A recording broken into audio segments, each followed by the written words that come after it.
Ya estamos en estudios con el senador Frente Amplista y coordinador de bancada del Frente Amplio, Daniel Cayani. Daniel, ¿cómo estás? Muchas gracias por estar aquí con nosotros. Bueno, buenos días, un gusto estar con ustedes y con la audiencia. Veníamos comentando, Daniel, una extensa jornada del sábado, asumió el nuevo Parlamento, muchas particularidades, muchas caras nuevas. ¿Cómo viviste vos esa jornada? Bien, muy emotiva, muy contento además.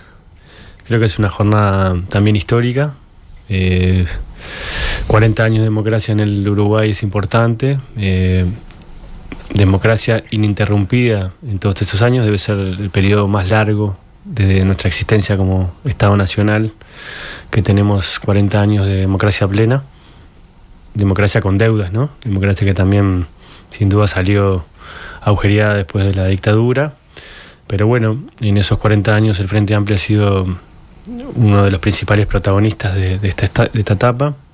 15 años de gobierno nacional, 35 años de gobierno departamental en Montevideo, otros tantos en Canelones, la primera fuerza política del año 99 hasta acá, o sea que sin duda hemos sido uno de los responsables de la consolidación de la democracia en nuestro país, pero bueno, como todo también, y viendo la región y el mundo, siempre tenemos por lo menos puntos difíciles para transitar, pero bueno, también es una jornada muy emotiva porque es el comienzo de una nueva etapa, ¿no? Un nuevo comienzo, un nuevo tiempo.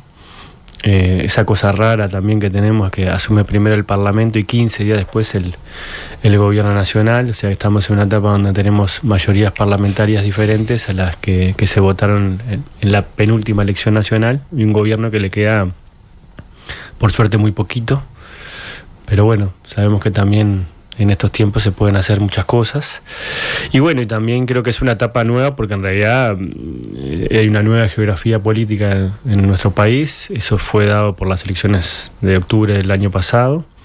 También es la preparación para que el 1 de marzo haya un nuevo gobierno, con Yamandú presidente, con Carolina como vicepresidenta asumiendo en la Asamblea General, pero también con un conjunto de compañeros y compañeras que van a asumir responsabilidades en las primeras áreas de gobierno. Creo que eso también es importante. Se abre un compás de mucha esperanza, de mucha expectativa, y bueno, ese nuevo tiempo creo que también nos encuentra con otro tono, con otro talante, con otra también empuje, y bueno, creo que son también tiempos diferentes. Este es un país que hay que ver cómo lo podemos reconstruir, ¿no? En términos de la etapa que vamos a vivir, reconstruir su salario, el de los trabajadores y trabajadoras, reconstruir las pasividades, reconstruir las posibilidades para que los gurises terminen la escuela, el liceo y puedan formarse un poco más, reconstruir el trabajo en términos más generales como centralidad de nuestra vida, reconstruir la política de vivienda, la salud, es decir, los temas que sin duda son urgentes, la inseguridad o reconstruir la seguridad de nuestro país,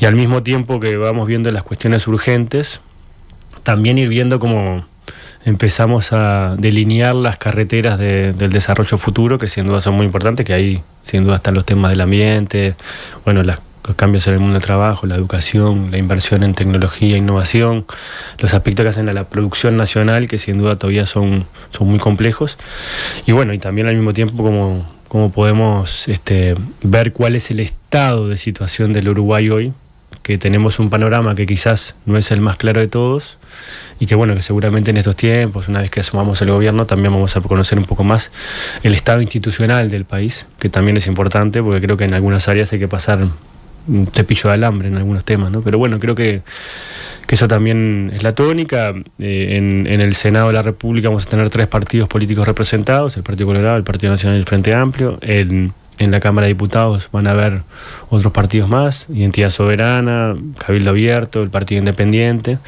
Y bueno, se abre un tiempo nuevo también para ver cómo se abre el juego en ese sentido.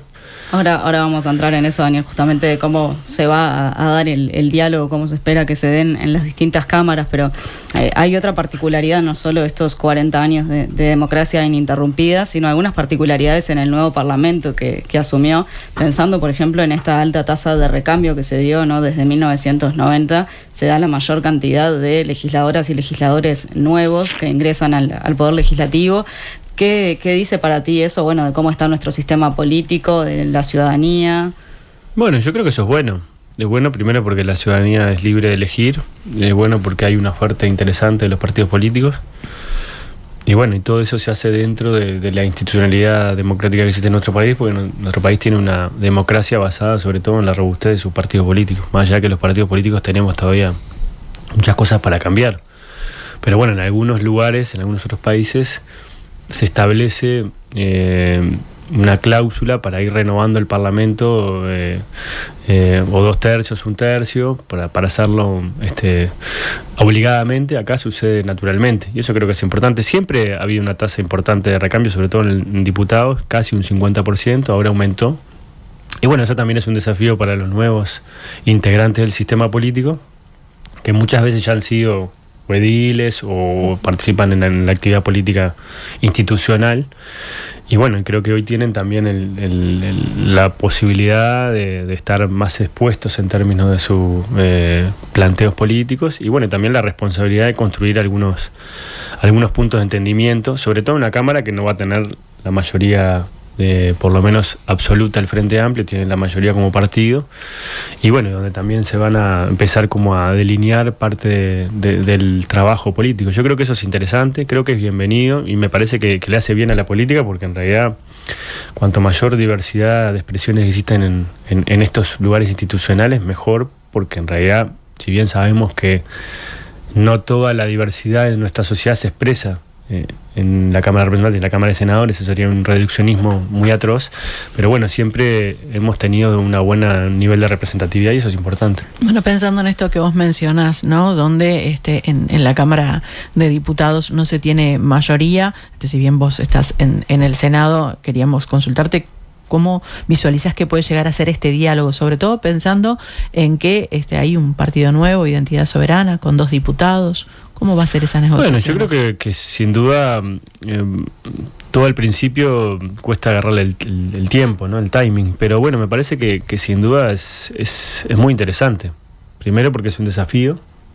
El presidente de la Cámara de Representantes, que fue electo el sábado, entre otros puntos importantes que jerarquizó en su discurso, Sebastián Baldomiro, un compañero además de la 609, un compañero además que es un amigo de la vida, o sea que uno se siente doblemente feliz por esa situación.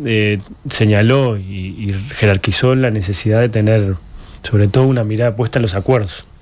Cuando uno tiene una mirada puesta en los acuerdos, significa que lo que va a hacer especial hincapié es tratar de jerarquizar los puntos que nos unen, y los que nos dividen dejarlos de lado. Eso es muy fácil decirlo, es más difícil hacerlo. Hay jugadores nuevos, esto que decías, el nuevo partido político de Identidad Soberana que se integra al sistema político, hay que ver también cómo termina decantándose su participación. Pero bueno, hoy tenemos ya una instancia muy importante, es decir, hoy a las 2 de la tarde nos reunimos todos los partidos políticos con representación parlamentaria, no solamente los senadores, sino también los diputados, Identidad Soberana, Cabildo Abierto, Partido Independiente, Partido Nacional, Partido Colorado y el Frente Amplio, para justamente empezar a delinear una hoja de ruta en ese sentido. ¿Qué significa esto? Bueno, tratar de ver cuáles son las iniciativas que existen por parte del Poder Ejecutivo, o sus principales punterías en este sentido, cuáles son también las iniciativas que puede haber por parte de las oposiciones, ¿no? Porque creo que también aquí hay que ser muy certero, es decir, yo creo que no hay una oposición, hay muchas oposiciones. Habrá que ver cuáles trabajan por el bien del Uruguay y cuáles trabajan en contra del Frente Amplio, y creo que en ese sentido nosotros vamos a trabajar con todas las que trabajen por el bien del Uruguay. Pero bueno, creo que ahí también hay un claro, por lo menos, diferenciación entre lo que fue la etapa anterior de este gobierno y actual. En este mismo plazo, hace 5 años atrás, lo que había era el anuncio de una ley de urgente consideración, una ley ómnibus de más de 500 artículos, que se había redactado en el Poder Ejecutivo de manera casi secreta, y se le tiraba al Parlamento Nacional, sin decir aguabá, ese proyecto de ley. Hoy lo que estamos haciendo es convocar a un diálogo multipartidario, ver qué existe. Para esto, para que esto tenga resultado, tiene que haber buena voluntad de todos. Pero bueno, también marca un poco el talante y la diferencia entre uno y otros. Y me parece que eso también es importante, porque también hace a la democracia, ¿no? Vos decís, Daniel, que no va a haber una sola oposición, va a haber varias oposiciones. ¿Cómo te imaginas que va a ser el talante del Partido Nacional, del Partido Colorado, teniendo en cuenta no solamente las salidas públicas que han tenido, sino los diálogos que imagino que ya habrás tenido? Bueno, yo creo que los partidos políticos hoy también están un poco dispersos, ¿no? Yo creo que no decir hoy Partido Nacional, decir hoy Partido Colorado, es difícil englobar a todas las, por lo menos, expresiones que existen dentro de... Yo creo más en los liderazgos, en ese sentido. Creo que hay liderazgo del Partido Colorado, por un lado del sector de Ojeda, que ha construido una especie de acuerdo con el senador Subía y también con Robert Silva. Después hay un liderazgo del sector de Pedro Bordaberry, que tiene una impronta casi propia. Y bueno, y creo que también ahí, en esa puja, hay que ver cómo termina desarrollándose el trabajo político. Uno tiene más representación en el Senado, otro tiene más representación en diputados. ¿Ya notás diferencias ahí entre los distintos bloques, digamos, a la interna del Partido Colorado? Yo creo que por lo menos públicamente hay una expresión importante, ¿no? Es decir, hay candidaturas diferentes en cada uno de los departamentos del interior del país. Eso le hace bien al Partido Colorado, porque en realidad también le hace tener una expresión política más allá de ser furgón de cola del Partido Nacional, que es lo que terminó siendo en estos últimos años el Partido Colorado. Y bueno, creo que también es una expresión interesante. En el Partido Nacional creo que pasa lo mismo, no es lo mismo el liderazgo de Javier García, que es el senador que ingresó por la calle Pou, pero bueno, es el más votado, si su lista es la más votada dentro del Partido Nacional en octubre. Lo que es Delgado, que sin duda también tiene una representación diferente, porque fue el sector más votado en la interna. Lo que es también el sector de centro, ¿no? Que también es un parno entre los dos sectores. Entonces creo que también ahí hay como muchas diferencias. Cuando decís no es lo mismo, por ejemplo, Javier García y Álvaro Delgado, ¿cuáles son esas diferencias? Bueno, yo creo que sin duda tienen quizás expresiones públicas diferentes. Álvaro Delgado, por lo menos a título personal, se fue a reunir con Yamandu Orsi, se puso a disposición para poder también hacer una posición un poco más moderna, dijo él. Javier García uno lo ve en una posición un poco más belicosa, ¿no? Es decir, ya cualquier cosa que dice el Frente Amplio, idea, opinión, tuit, cualquier tipo de noticia que salga en la prensa ya tiene una posición discordante, sin escuchar un poco.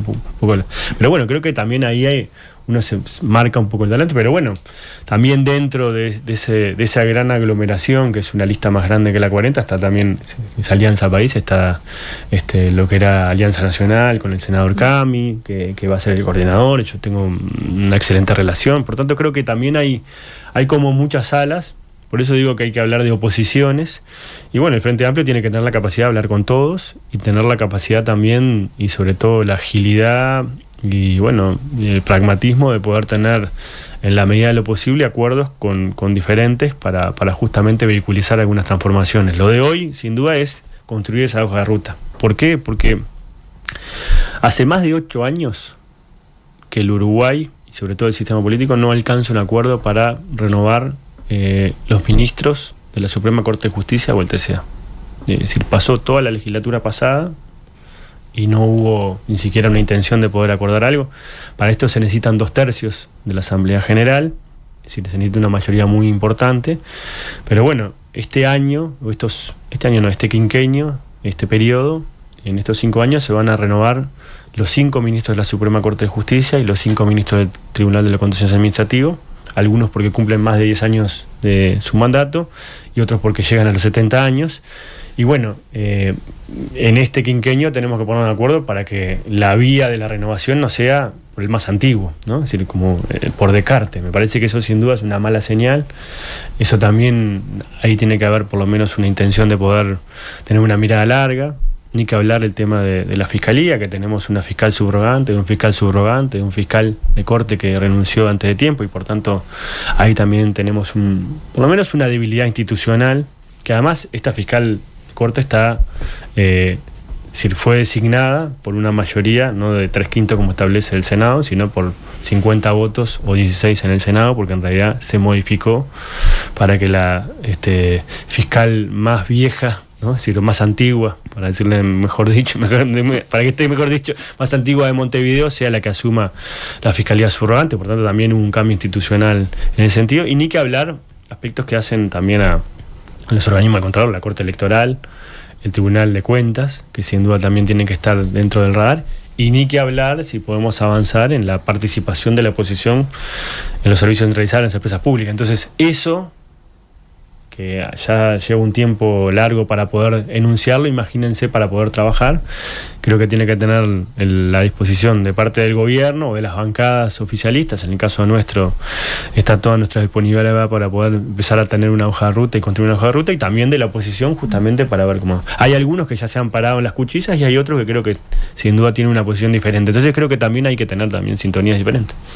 Bueno, el sábado asumieron muchos senadores que van a dejar sus cargos para pasar a estar en el Ejecutivo. Nos referimos a Alejandro Sánchez, a Lucía Echeverri, Sandra Lasso, Ortuño, Lustenberg, Sibila. ¿Cuál es tu opinión sobre la conformación definitiva que va a quedar en la bancada de senadores frente a amplistas después de la salida? Bueno, es una bancada que de la que fue electa la que va a terminar asumiendo hay cambios, pero bueno, la mayoría de los partidos políticos cuando hacen sus listas muchas veces prevén esto. Siempre todo tiene un grado de imprevisibilidad importante, pero bueno, creo que los compañeros y compañeras que van a asumir, primero los compañeros y compañeras que van a asumir las responsabilidades en el ministerio nos van a representar cabalmente, son compañeros probados, muchos estuvieron en la bancada del Senado, tanto diputados en este rol de oposición. Fueron excelentes compañeros, trabajando, aportando, construyendo alternativas, y eso me parece que es un lindo aporte que le hacemos desde el sindicato de los senadores y diputados al gobierno. Pero bueno, yo creo que siempre hemos dicho que en realidad esto es un equipo, ¿no? Es decir, muchas veces hay compañeros en el Poder Ejecutivo, hay compañeros en el Poder Legislativo, hay compañeros en la fuerza política, hay compañeros en las organizaciones sociales, cada uno juega su rol y muchas veces hay trasvasamiento. En este caso le estamos aportando compañeros y compañeras que son muy importantes, y además después viene una camada muy importante porque va a asumir Eduardo Antonini, Nico Viera de Colonia, Eduardo Antonini de Maldonado, va a asumir también Betiana Díaz, que asumió el otro día, va a asumir Aníbal Pereira, que esperemos tenerlo prestado un par de meses y vuelva a Rocha. Es decir, hay muchos compañeros que asumen, bueno, la pata Kramer por Cristina Lustenberg, va a estar también Eduardo Brenta por Edgardo Ortuño, es decir, va a estar Gustavo González por Gonzalo Sibila. Hay un conjunto de compañeros que también van a fortalecer el trabajo parlamentario. Nosotros desde mediados de enero estamos trabajando a full ya con la bancada de senadores, y bueno, y creo que ahí hay por suerte mucha buena madera. Esperemos estar a la altura de las circunstancias, y el Senado también tiene otra particularidad, ¿no? Al tener la mayoría absoluta, también va a ser un fiel de la balanza entre los acuerdos que se puedan construir en diputados, cómo se articula eso, y bueno, vamos a tener que también tener la responsabilidad, la seriedad y bueno, y la previsibilidad de construir, ser por lo menos los principales constructores de esos acuerdos y sobre todo sostenedores de esos acuerdos, si está bien dicho, ¿no? Y si pensamos en el trabajo del Parlamento durante estos 5 años, ¿cuáles son las principales prioridades que están hoy arriba de la mesa? Bueno, pila. Primero las urgencias, ¿no? Si nosotros hicimos una campaña electoral que básicamente hicimos propuestas que tienen que ver con las principales urgencias que tiene la gente, que tiene que ver la seguridad, el tema del crecimiento económico, el fomento de la producción y el tema de la inclusión. Esos son 3 focos muy importantes. Pero lo primero que nosotros definimos es esto. Nosotros veníamos de una lógica de ser bancada opositora. Eso te planta en la cancha de manera diferente. Es decir, tus funciones son otras. Ahora tenemos que cambiar el chip y ser una bancada de gobierno, que también tus funciones son otras. Es decir, tenemos que controlar, aportar al gobierno, pero también tenemos que ser, por lo menos, previsibles en lo que decimos, lo podemos hacer, y también no generar falsas expectativas en la ciudadanía, porque en realidad nosotros no creemos en la política de la demagogia, de decir que vamos a hacer esto y después echar la culpa al otro porque no lo podemos hacer, sino que estamos hablando de que hay mucha gente que ha cifrado esperanzas en este nuevo gobierno, en esta nueva composición de esta bancada, y bueno, y tenemos que tener también ciertas certezas o construir certezas junto con el gobierno. Entonces la principal definición que tomamos hoy es una metodología. Perdón que esto es capaz que recontra aburrido para la gente, pero yo lo quiero explicar un poco mejor, que es, nosotros estábamos discutiendo hoy también, después de la reunión interpartidaria, a las 4 nos vamos a juntar los senadores, y después también se van a juntar los diputados para definir cuáles van a ser las prioridades, y ahí hay varias iniciativas. Pero lo que queremos construir sobre todo son iniciativas con el Poder Ejecutivo, porque los ministros, todos compañeros que han sido designados y que todavía no han asumido, también tienen sus prioridades que surgen del programa de gobierno y de los problemas de la gente. Entonces tenemos que ver cómo construimos el timing para que esas iniciativas o se presenten por el Poder Ejecutivo o se presenten por el Poder Legislativo, y cuándo se presentan, porque muchas veces también hay un despliegue sobre eso. Entonces, creo que eso también es importante, porque en realidad yo podría hoy salir a decir qué es lo que vamos a proponer, pero si en realidad tengo que hacer un conjunto de cosas antes, porque en realidad los compañeros que la tienen que aplicar no tienen las herramientas correspondientes, me parece que también estamos generando un discurso que no construye en esa idea. Pero también lo otro creo que también es importante es que también hay dos temas que son muy centrales en este periodo, es decir, en este año, ¿no? 3 para el Parlamento, además la hoja de ruta, ¿no? Que eso serían 4, uno es la discusión de la rendición de cuentas y el estado de situación del Uruguay. Ahí va a ser el punto cero, cómo está el Uruguay en materia de endeudamiento, en materia de crecimiento económico, en materia del estado institucional del Uruguay. Uno tiene la sensación de que este último tiempo este gobierno no le gusta mucho los procesos de discusión democrática, ¿no? Le gusta más bien todo por vía excepción, ¿no? Hizo la ley de urgente consideración, ahora que estaba cambiando el Parlamento nos mandó varias leyes para votar medio de apuro, todos de urgente consideración y de muy lenta aplicación. Pero bueno, creo que también hay que ver cómo nosotros podemos decir, bueno, ¿qué está pasando en nuestro país? Yo creo que en nuestro país hay, sin duda, una necesidad de sinceramiento de cuáles son las cifras oficiales sobre determinados temas. No solamente la pobreza infantil, sino el grado de endeudamiento que tiene nuestro país, cómo esos números se han construido. Creo que eso también es importante y eso se va a discutir también en la rendición de cuentas. Y también uno ve que hay como una especie de operativo Taco Fisher, ¿no? Es decir, en diferentes organismos del Estado, tanto servicios centralizados, empresas públicas, ministerios, hay como una necesidad o una definición de dejar instalado o dejar remachado a algunos funcionarios que entraron de manera directa para cumplir una función de asesoramiento político, lo cual es legítimo, pero que ahora los quieren meter como funcionarios de planta de manera permanente sin concurso. Entonces creo que también ahí hay todo un despliegue de cosas que han sucedido en este tiempo que también es importante conocer, y también por eso yo decía, capaz que en algunos lugares pasar el cepillo de alambre, porque en realidad, bueno, no sé cómo se saca un Taco Fisher, tenemos que sacar el tornillo y después con la pinza sacarlo, pero me parece que ahí también hay toda una definición que hay que tomar y sobre todo conocer. Y esa situación se va a dar sobre todo más o menos en mayo, que al mismo tiempo vamos a estar discutiendo las intendencias departamentales, que para nosotros también es importante, porque un gobierno nacional, no es lo mismo un gobierno nacional que tenga varias intendencias que además sean de su mismo partido, uh-huh, y que pueda también tener un despliegue territorial interesante, como en el caso de Montevideo, Canelones y Salto, pero también si le agregamos Río Negro, Rocha, San José, Florida, son intendencias que se están disputando y me parece que también es interesante ver cómo termina el mapa político. Y al mismo tiempo después tenemos lo otro, que es la discusión del presupuesto quinquenal, que ahí le vamos a poner los chirimbolos a estas iniciativas, es decir, vamos a vehiculizar desde el punto de vista económico y financiero tu plan de gobierno, ¿no? En el corto plazo y en el quinquenal. Y creo que eso también es parte también de la centralidad de este año.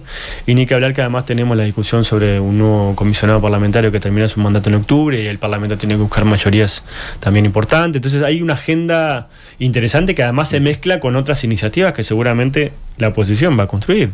Yo me pregunto, capaz que el Partido Colorado presenta el proyecto de ley de Adrián Peña para que los ingresos a las intendencias sean por vía de concurso. Eso sería interesante. El Frente Amplio ya ha dicho que está de acuerdo y capaz que ahí ya tenemos por lo menos un principio de acuerdo para empezar a construir algunas iniciativas y otras más que no son las urgentes y las estructurales, sino que tienen que ver también con las iniciativas del propio Poder Legislativo, ¿no? Daniel, en esto de la reunión que van a tener justamente interpartidaria hoy, Alejandro Sánchez dijo que se va a hablar también el tema de los cargos de la oposición.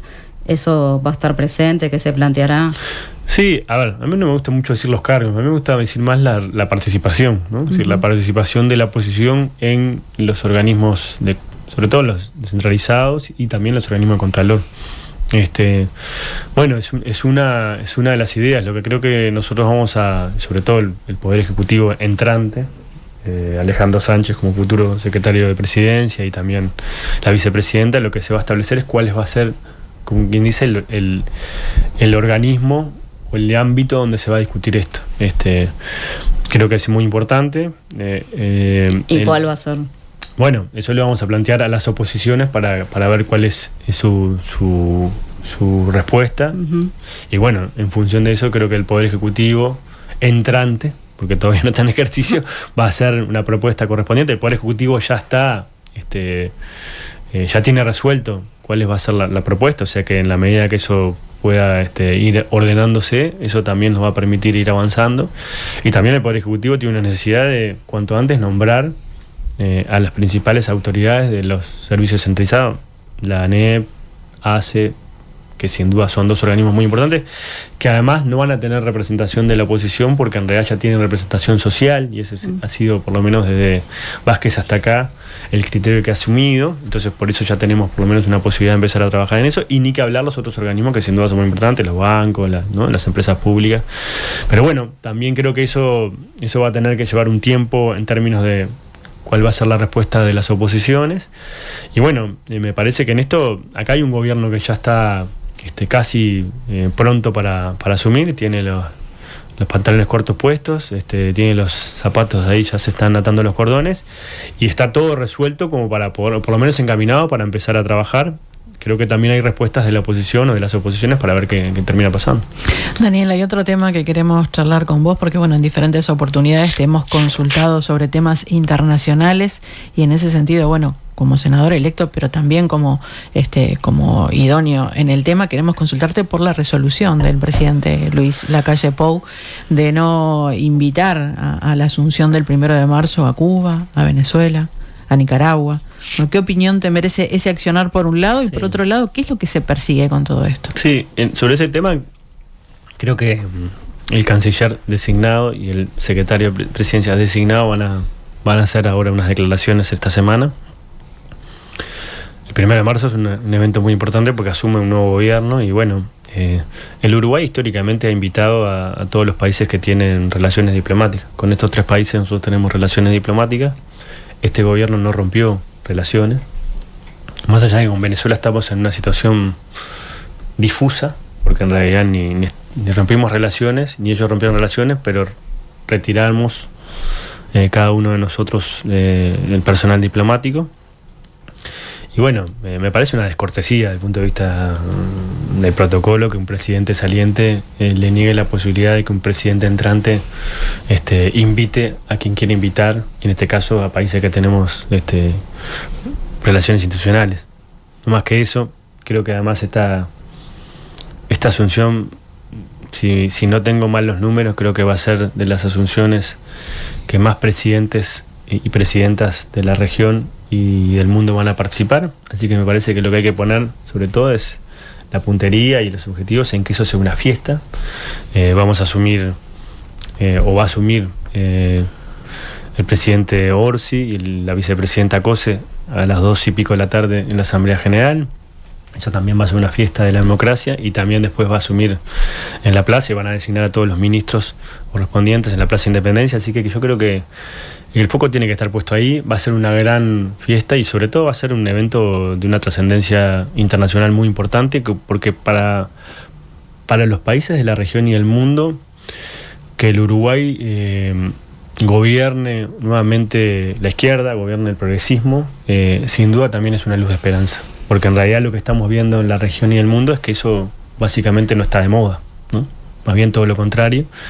Y bueno, y haberlo hecho con una elección también muy importante, con un grado de representación muy importante tanto en la Cámara de Diputados como en el Senado, sin duda también abre un compás de esperanza muy interesante. Va a estar Lula, van a haber varios presidentes, ya dijo el presidente de Chile que va a venir, va a venir la presidenta de Honduras, esperemos que pueda venir la presidenta de México, pero bueno, tiene ahí un terreno con Estados Unidos, con el presidente Trump, y el 2 de marzo se vence parte de las medidas que se habían acordado entre ellos, así que eso no sabemos si va a ser posible. Va a venir el canciller, pero bueno, creo que va a ser la fiesta más importante y la participación, la mayor cantidad de presidentes que van a venir, por lo menos en la asunción de la recuperación democrática hasta acá. Vos planteás, Daniel, que esta definición de Lacalle es una descortesía de algún modo. Ahora Ahora bien, esto generó repercusiones en otros partidos políticos. Por ejemplo, Álvaro Perroni, diputado cabildante, publicaba en la red social X: no sé cómo en el verso, el bloqueo de las invitaciones de Venezuela, Cuba y Nicaragua está recontra acordado entre el Frente Amplio y el Partido Nacional. Los dos quedan bien parados con sus públicos y ninguno es responsable. ¿Hay algo de esto? ¿Realmente puede ser algo que le sirva a las dos partes? Habría que preguntarle a Perrone de dónde saca eso. Lo que sí es verdad es que también es parte del protocolo, que hay que ver cómo se... La asunción presidencial del presidente electo la organiza el presidente saliente. Y generalmente, por protocolo, pero además por cortesía y además por buena convivencia, lo que solicita el presidente entrante es lo que hace el presidente saliente. Pero hubo En este conversaciones entre el gobierno entrante y No sé, saliente. yo no tengo claro. Lo que sí está claro es que en realidad ha habido un conjunto de invitaciones que no se han firmado y esperemos que las que todavía faltan por firmarse se firmen. Porque eso me parece que es importante, ¿no? Y en definitiva, Daniel, digo, más allá de si esto Perrone plantea estuvo acordado, aún considerando eso que No, a mí no me consta y no creo que por sea así. Eso es un disparate de Perrone que lo ha dicho en un tuit y que no hay nadie que lo haya sostenido, ni de parte del Partido Nacional, ni de parte del Frente Amplio, ni de Yamandu Orsi, ni de la calle Pou. Bueno, lo que ha habido una decisión del presidente electo y lo que ha habido una decisión del presidente en ejercicio de no hacerlo. Sacando la hipótesis de ese acuerdo y pensando particularmente en el caso de Nicolás Maduro, que me parece que es lo más complejo en este momento, en determinado punto, ¿no le sirve realmente a Yamandu Orsi no tener allí la presencia de Nicolás Maduro? No creo ni que hubiera venido, ¿no? Es decir, pero bueno, uno no invita al presidente, invita a los países. A veces los presidentes no pueden venir, mandan a sus cancilleres, a veces mandan a sus embajadores.